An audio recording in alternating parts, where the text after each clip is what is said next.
ہمارے ملک میں ایک زمانے سے لگاتار بیٹی پڑھاؤ اور بیٹی بچاؤ کا نعرہ دیا جا رہا ہے۔ کسی ایک شہر سے نہیں، کسی ایک علاقے سے نہیں، بلکہ جب جب بیٹی کے مان اور سمان کی بات آتی ہے تو پورے ملک سے یہ نعرہ دیا جاتا ہے، اور ایک زمانے سے اس نعرے کا استعمال کیا جا رہا ہے، بیٹی پڑھاؤ اور بیٹی بچاؤ۔ اور اس کے بعد ابھی کچھ دن پہلے کی بات ہے، ہمارے اس ملک میں ایک نیا نعرہ اور ایجاد کیا گیا، عورتوں کے مان اور سمان میں ایک نعرہ اور ایجاد کیا گیا 2022 کے الیکشن سے پہلے۔ وہ نعرہ کیا تھا؟ لڑکی ہوں لڑ سکتی ہوں۔ اب یہ نعرہ دیا تو گیا، لڑکی ہوں لڑ سکتی ہوں، بیٹی پڑھاؤ بیٹی بچاؤ۔ دراصل یہ جو نعرے ہیں یہ ظاہری طور پر اتنے خوبصورت نعرے ہیں، بہت خوبصورت نعرے لگتے ہیں۔ یہ ایسا لگتا ہے کہ ان نعروں کے اندر بیٹیوں کی عزت کی بات کی گئی ہے، ان کے مان اور سمان کی بات کی گئی ہے۔ لیکن یاد رکھیے کہ ان نعروں کا جو بظاہر سننے میں بہت خوبصورت لگتے ہیں، لیکن ان نعروں کا حقیقت سے دور دور تک کوئی تعلق نہیں ہے۔ ان نعروں کا دور دور تک حقیقت سے کوئی تعلق نہیں ہے۔ لڑکی ہوں لڑ سکتی ہوں، بیٹی پڑھاؤ بیٹی بچاؤ، یہ نعرے سننے میں بہت خوبصورت لگتے ہیں، لوگوں کو اپنی طرف لبھانے کے لیے، اپنی طرف متوجہ کرنے کے لیے یہ جملے سننے میں بڑے خوبصورت لگتے ہیں، لیکن حقیقت سے ان جملوں کا کوئی تعلق نہیں ہے۔ اگر ان نعروں کا لڑکی ہوں لڑ سکتی ہوں، بیٹی پڑھاؤ بیٹی بچاؤ، ان نعروں کا حقیقت سے اگر کوئی تعلق ہوتا تو آج کرناٹک کی سرزمین پر ناٹک نہیں ہو رہا ہوتا، کرناٹک کا ناٹک نہیں ہوتا آج حجاب کے مسئلے کو لے کر۔ آج عالم یہ ہے کہ کئی دن سے مسلسل مسلمانوں کی بیٹیاں اس اسکول کے دروازے پر بیٹھی ہوئی ہیں، اپنے حق کا مطالبہ کر رہی ہیں۔ کلاس روم تو بڑی بات ہے، انہیں اسکول میں بھی داخل کرنے کی کوئی اجازت نہیں دی جا رہی ہے۔ لڑکی ہوں لڑ سکتی ہوں کا نعرہ دینے والے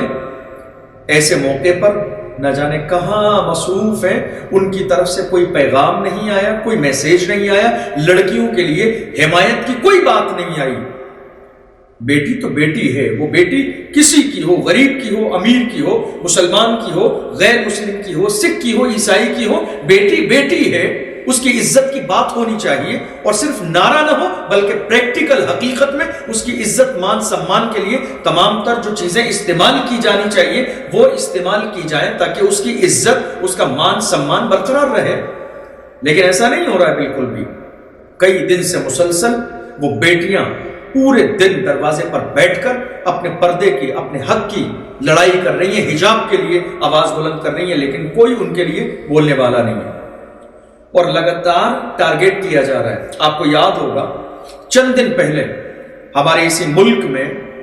3 طلاق کے مسئلے کو لے کر وابیلا مچانے والے لوگ کہ نہیں صاحب، ہمیں مسلمان عورتوں کی عزت کی، ان کی زندگی کی بہت پرواہ ہے، ان کے لیے ہم عدل و انصاف کی مہم چلانا چاہتے ہیں۔ 3 طلاق کے مسئلے پر وابیلا مچا رہے تھے کہ ہمیں مسلمان عورتوں کی پرواہ ہے، ان کی فکر ہے، ہم اس لیے ان کی انصاف کی بات کرتے ہیں۔ کہاں گئے وہ لوگ آج؟ کہاں گئے وہ لوگ؟ کہاں ہیں وہ لوگ؟ آج ان بہن اور بیٹیوں کی عزت داؤ پر لگی ہوئی ہے، پریشان ہیں، لیکن کوئی ان کی آواز سننے والا نہیں ہے، اور یہ کہہ کر لگاتار ان کو ٹارگٹ کیا جاتا ہے کہ دراصل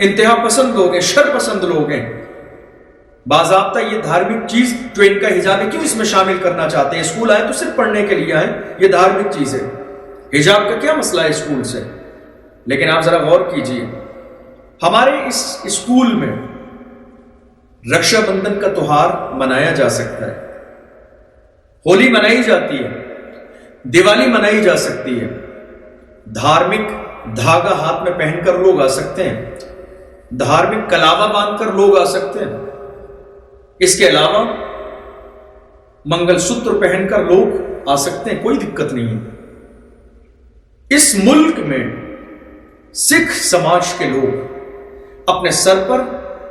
پگڑی باندھ کر پورے ملک کا دورہ کر سکتے ہیں، ہر جگہ جا سکتے ہیں، کوئی اعتراض والی بات نہیں، اعتراض نہیں ہے، وہ دھارمک چیز نہیں ہے۔ لیکن ایک مسلمان کی بیٹی حجاب پہن کر اسکول میں چلی جائے تو صاحب یہ شر پسند ہے، یہ کٹر وادی ہیں، یہ جو ہے دھارمک بات کرنا چاہتے ہیں، ہر جگہ دھارمک ماحول پیدا کرنا چاہتے ہیں۔ ذرا غور کیجئے، یہ نفرت پھیلانے کا ماحول نہیں ہے تو اور کیا ہے؟ ایسا لگتا ہے کہ یہ کرناٹک کا جو ناٹک ہے، یہ 2022 کے الیکشن کے رخ کو موڑ دینے کا ایک پورا تیار کیا ہوا ایجنڈا ہے کہ مسلمان اور ہندو سماج کے درمیان نفرت پیدا کی جائے اور اسی بنیاد پر الیکشن کو کامیاب بنایا جائے۔ ہو سکتا ہے، یہ ممکن ہے ایجنڈا ہو، ورنہ اگر ہم جس ملک میں رہتے ہیں اس ملک کے قانون کو دیکھیں، اس ملک کے سنویدھان کو دیکھیں تو الحمدللہ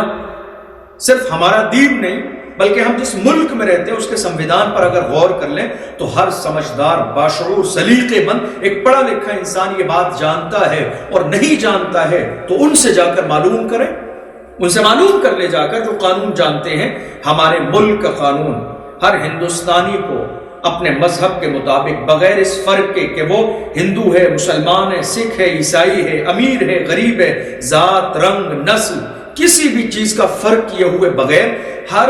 انسان کو، ہر مذہب والے شخص کو اپنے مذہب کے مطابق رہنے کی آزادی دیتا ہے۔ ہمارے ملک کا قانون اجازت دیتا ہے کہ جس کا جو دھرم ہے وہ اپنے مذہب کے مطابق زندگی گزارے۔ اب ذرا غور کیجیے، جب ہمارے ملک کا قانون یہ اجازت دیتا ہے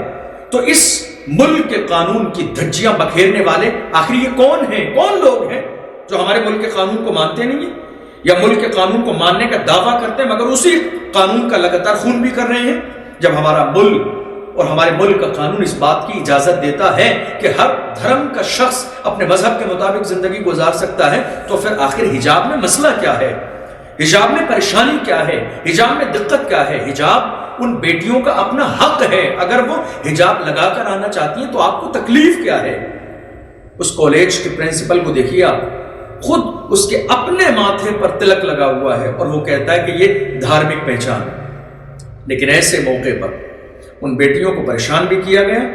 مسلسل وہ آواز اٹھا رہی ہیں، ان کی گرفتاری بھی کی گئی، لیکن ایسے موقع پر بیٹی بچاؤ بیٹی پڑھاؤ کا نعرہ دینے والے، لڑکی ہوں لڑ سکتی ہوں یہ نعرہ دینے والے آج بالکل خاموش ہیں۔ ان کی طرف سے ابھی تک کوئی میسیج اور پیغام نہیں آ رہا ہے، کوئی میسیج نہیں، کوئی پیغام نہیں۔ بیٹیوں کی ہمدردی ظاہر کرنے والے، مسلمان عورتوں کی فکر کرنے والے نہ جانے آج کہاں گم ہیں کہ ایک جملہ ان کی زبان سے ان بیٹیوں کے حجاب کے بارے میں ایک جملہ ان کی زبان سے نہیں نکلا۔ لیکن ایسے موقع پر بھی ہم سلام پیش کرتے ہیں ایم آئی ایم کے بہت ذمہ دار، عزت دار، بہت قابل، لائق فخر، قابل احترام ایک بہت بڑے نیتا امتیاز جلیل صاحب کو، جنہوں نے اس موقع پر بھی پارلیمنٹ کی سرزمین پر، پارلیمنٹ کے اندر تمام لوگوں کے سامنے ان بیٹیوں کے حجاب کا مطالبہ کیا، آواز بلند کی اور وبانگ دہل یہ کہا کہ پردہ ان کا حق ہے، حجاب ان کا حق ہے، انہیں ملنا چاہیے، آپ کون ہوتے ہیں روکنے والے؟ ہم سلام پیش کرتے ہیں اس مرد حق کو، اور یہ صرف ایک موقع نہیں ہے، یہ صرف ایک موقع نہیں ہے، بلکہ ہندوستان کی سرزمین پر جب جب ظلم کیا جاتا ہے، وہ کوئی ہو ظلم، چاہے ہندو پر ہو یا مسلمان پر ہو، سکھ پر ہو، عیسائی پر ہو، دلت پر ہو، آدیواسی پر ہو، کسی پر ہو، ایم آئی ایم کے یہ ذمہ دار اور عزت دار، قابل احترام، لائق فخر نیتا ہر موقع پر مظلوم کی آواز بن کر باضابطہ دشمنوں کی آنکھوں میں آنکھیں ڈال کر گرجتے ہیں۔ یہ چہرہ اور ذات برادری دیکھ کر نہیں بلکہ مظلوم کی آواز کو ہمیشہ مضبوط کرتے ہیں۔ ہم سلام پیش کرتے ہیں امتیاز جلیل صاحب کو، جنہوں نے باضابطہ ایسے موقع پر جبکہ سب کی زبانیں خاموش ہیں، سب اپنے آپ کو سیکولر ہونے کا دعویٰ کرنے والے سب خاموش ہیں، ایسے موقع پر پارلیمنٹ میں امتیاز جلیل صاحب نے باضابطہ ذمہ داری کے ساتھ آواز بلند کی۔ انہوں نے کہا نہیں، بیٹیوں کا حق ہے، یہ پردہ ان کا حق ہے، حجاب ان کا حق ہے، آپ کو دقت کہاں ہے؟ حضرات، آج پریشانی کا ماحول ہے، ہمارے ملک کے قانون کا جس انداز میں خون کیا جا رہا ہے، آخر کون ہے ذمہ دار؟ لا محالہ وہاں کی سرکار ذمہ دار ہے، ہمارے ملک کی سرکار ذمہ دار ہے کہ ملک میں باضابطہ قانون ہے، ملک میں باضابطہ سسٹم ہے، نظام ہے، اور اس کے باوجود کوئی بھی آ کے ہمارے ملک کے قانون کو پامال کر دیتا ہے، ذمہ دار سرکار ہے۔ کہ آخر سرکار کا رویہ ایسے لوگوں کے ساتھ اتنا نرم کیوں ہے کہ جس کی بنیاد پر جو چاہے ہندوستان کے سنویدھان کی بے عزتی کر دیتا ہے؟ اور اگر کسی شخص نے اسی موقع کے لیے کہا تھا کرسی ہے تمہاری یہ جنازہ تو نہیں ہے، اسی موقع کے لیے کہا ہوگا، بالکل پرفیکٹ موقع ہے، اس شعر کے بالکل مناسب موقع ہے۔ اس شخص نے کہا تھا کرسی ہے تمہاری یہ جنازہ تو نہیں ہے، کچھ کر نہیں سکتے تو اتر کیوں نہیں جاتے؟ ہم سلام پیش کرتے ہیں ان عزت دار قابل فخر بیٹیوں کو کہ جنہوں نے حجاب کے لیے آواز کو بلند کیا۔ میں مسلمانوں سے اپیل کروں گا، خبردار خبردار، خاموش نہ بیٹھیں، بلکہ ان بچیوں کی آواز سے آواز ملا کر ان کی آواز کو بلند کیجئے۔ یہ ہماری بیٹیوں کے حقوق کا مسئلہ ہے، ان کو کمزور نہ پڑنے دیں، ان کی ہمت کو پست نہ ہونے دیں، اور اللہ سے ہم یہی دعا کرتے ہیں اللہ ان بیٹیوں کو ثابت قدمی عطا فرمائے، ثابت قدمی عطا فرمائے۔ اور ساتھ ہی ساتھ ہمیں بڑا افسوس بھی ہے اس بات کا کہ ہم جس ملک میں رہتے ہیں اس ملک کا قانون ہمیں اس بات کی اجازت دیتا ہے، لیکن اس کے باوجود لگاتار ہر موقع پر کوئی موقع ہو لگاتار ٹارگیٹ مسلمان ہیں، مسلمانوں کی ہر چیز سے نفرت ہے، اذان سے نفرت، نماز سے نفرت، مسجدوں سے نفرت، مدرسوں سے نفرت، عالموں سے نفرت، کسی بھی اسلامی قانون سے نفرت، مزارات سے نفرت، حجاب سے نفرت۔ یہ ماحول آج ہمارے ملک کی سرزمین پر لگاتار پیدا کرنے کی کوشش کی جا رہی ہے۔ ہاں ہمارا وہی ہندوستان ہے کہ جسے دنیا سونے کی چڑیا کہا کرتی تھی، ہم اسی ملک ہندوستان میں رہتے ہیں، لیکن بدقسمتی ہے کہ آج اس ملک کے اندر کچھ ایسے شر پسند عناصر ہیں جو ہر موقع پر ہمارے ملک کی ایکتا کو، ہمارے ملک کے اتحاد کو، ہمارے ملک کی سالمیت کو برباد کرنے کی کوشش کر رہے ہیں۔ ہر انسان کی ذمہ داری ہے کہ ایسے لوگوں سے، ایسی مانسکتا والے لوگوں سے اپنے آپ کو بھی بچائیں اور ہمیشہ اپنے ملک کی حفاظت کرنے کی ہر ممکن طریقے سے کوشش کریں۔ اور جن بیٹیوں نے حجاب کے لیے آواز اٹھائی ہے ضرور ان کی آواز کو بلند کیجئے، ان کی آواز کو پست مت ہونے دیجئے، ورنہ حالات اور بہت زیادہ خراب ہو جائیں گے۔ ان بیٹیوں کی گرفتاری عمل میں آئی ہے، ہر انسان کی، ہر باشعور انسان کی یہ ذمہ داری ہے کہ ان بیٹیوں کی آواز کو بلند کرے اور حجاب کے لیے مکمل ذمہ داری کے ساتھ آواز اٹھائیں، چونکہ ہمارے ملک کا قانون ہمیں اس بات کی اجازت دیتا ہے۔